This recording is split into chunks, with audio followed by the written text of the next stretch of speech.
ตัวเฮียกันเนี่ยก็เห็นเลยดอกเดียวเฉยเลยฮอนบอลจะกันเหตุสู้อารามใบเตียงกอล PRO โชตาบินโรบินมังงจิปาทุเซนะเป็นมีเดียละเซนะจิเป็นทุยเห็นเสดิ้งจินเชียเซนะเฮียเลยอารามใบเตียงกอลเตียน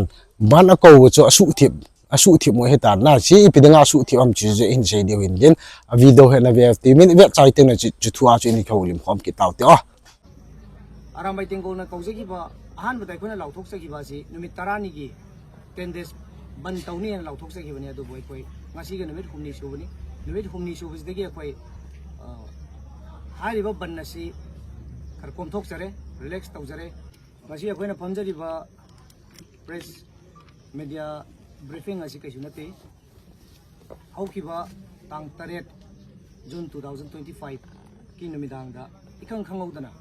कोई आरामबाई तेंगोल की senior leader में ओइबिरिबा मिंगोइन पंजरबदा सेम कानन सिंह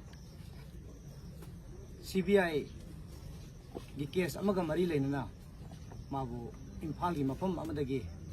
फाकिबा अदुना मरम ओरगांदा लेबाक सिदा अखोगी थोहन निंगदबा थौदो खरा थोखरे मदुदी करिगिनो हार मतमदा पेनदबा नुंगाइतबना मरम ओरगांदा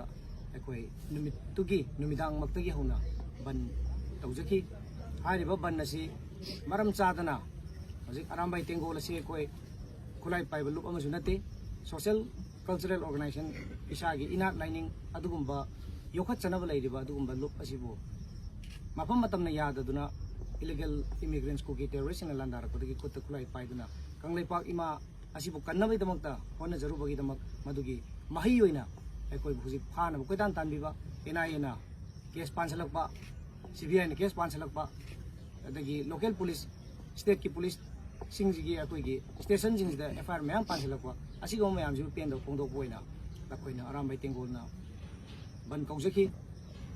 अदो हारिबो बन सिदा यामना नुंगाइतबा थोनिंगदबा थौदो हाइबा तारगदी Arambai Tengol की Ming season अरगांदा Arambai Tengol the नतबा ngausin phejinnaba nisha chaba ban gi namada irang sagatpa migi lambida mayum mapada khamduna leba gari mai thadokpa lohong khongdong balakpada gari thugaiba mi phuba amadi yamna criminal minded oiba adugumba press ki chinaw sing da khut thaba yamna thon ning da ba thodok adugumba then state force in the nauri caption ba adugumba mayam tawsalakpadagi akoi ngasi gi media briefing aji tangai padan tawjabni aduna Arambai Tengol na kaujagi ba ahan badai ko na lauthok sa giba si numit tarani gi 10 days ban tawni na lauthok sa giba ni adu boy koi ngasi ga numit humni shubani numit humni shubis degi koi hariba ban na si kar kom thok sare relax taw jare masi gi maram di hujaina mang da thamjagri ba number 1 adu adagi mu number 2 da koi ising gi chawna awa ba mayam ma hojik si kham theng na mayok na lingai lan gi chathing phangli ngai adu kyam na wari ngai matam sida koi ban tawbadagi koi gi lakadawle pusilakadawle ba chana thakna ba sekmaida alu mayam pumdana leiba injang na phi mayam pumdana leiba yerum pumdana leiba nga pumdana leiba adumai tawdana somda aduna maram oirganda imphal mayon sida city manung da pochai tangkhalakba aduna maram oirganda praja mayam gi pendaba nungaitaba amadi makoi gi appeal request akoida matam kharadang komthok piba yagadra haidana praja mayam na kanna request tawrakpadagi madu akoi khanaro matungda ade hojik lau singusu oibana maram oirganda akoi lau khoigadaw khotgadaba si tractor da thau hanaba leselakta kaidawraktaba adu mayamduna maram oirganda masi kopna khanaraganda akoi khara relax tawrasi haidana adumaina ngasi lepnajare adu bai koi yamna democratic oiba law na yaba mongda adugumba khongjangdi koi hajinkhriba koi yamba senior leader Arambai Tengol gi asem kanan thadorakri phau bai koi makhal makha kya gi democratic oiba mongda khongjangdi adumak changsin jagi gani masida praja miyamna su support tawbibaga loina na kanglai pak asi bu kanbada koi koi puna mona saruk yamina na bagi thudang do koi lomina si arwa khom do thamjari haiba piaro na thambiri ba ngasai gi eti na taba kanggu mana jeopardize tawnaba pona makhak mayam na ubiri do akoi eti na taba eti sarakan da mi gi lohomagi thugai ba da akoi piaro na panbi se aduga mari le na mioi khara akoi laikai na pharak patagi eti gi khutta lei madugi poto dum aduna sakhi ni akoi eti na taba kangu na somo pona makhak chathai ya se ꯑꯗꯨꯒꯤ ꯄꯣꯠꯇꯣ ꯃꯌꯥꯝꯅ ꯑꯗꯨꯝ video ꯑꯗꯨꯃꯥꯏꯅ ꯂꯧꯕꯤꯕ ꯌꯥꯏ ꯑꯩꯈꯣꯏꯅ Chilaya chota bimin ase na hin tai na se hin na ma hin Arambai Tengol senior leader asa ASEAN kanan sing NIA amat ji aban ni som ding anako uhe hi bin na ma hin etimina mangcha til phalo ball ai lo le mi phalo hon phat gom le phat gom la na ipyam I khat anani jibin gari private halun dukan thil agu o cho hin na ban la sei kin nai heji chun nithum hin in ban ka bol un Arambai Tengol kaladot taw ke ho hi thal choi thingnoi mi ka hi pu ve ke ho hi social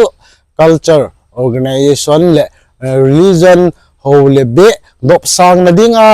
ki phut do ka hiu ve tia hi ase na ma hen chaban le ku ki gamdang a khopen ho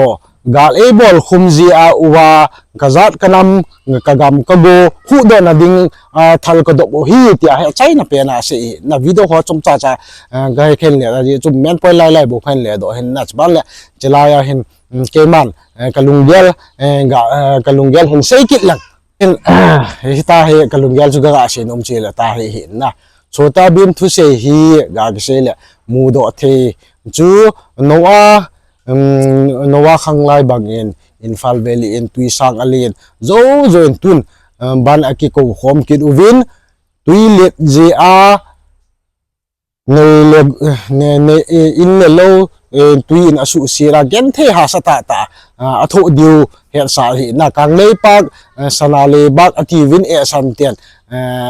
akilet sapi ma yang win na sana le bak ti sana le bak ti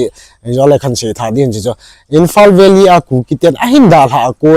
kona chu tui hunglen chi ji a he ken ga se nom jo sana le bak hi tal ising le bak ti aung inop mong le ki se the na akisu gam hi tan ban le inop ma le tui le pak jong in ti theu na lok tak jong phu ipu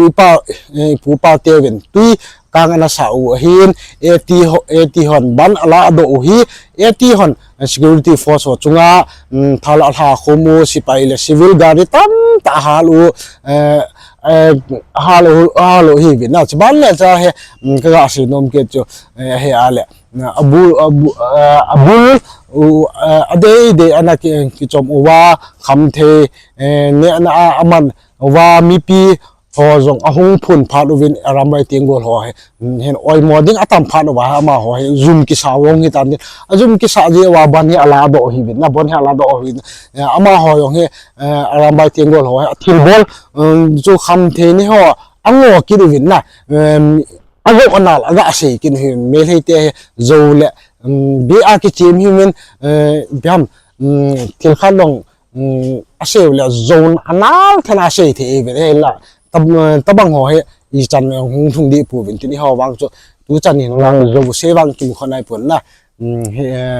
chi yen zo lo vin total ding de jing total pang khom jing te ti chu a chai na pela khan se tini pi am tu nya ding hi chan hin chai pet ki tang da bula pana top chanai na pi zo si chunga ki pa thung se phat ki dang na video ban ki bu do ta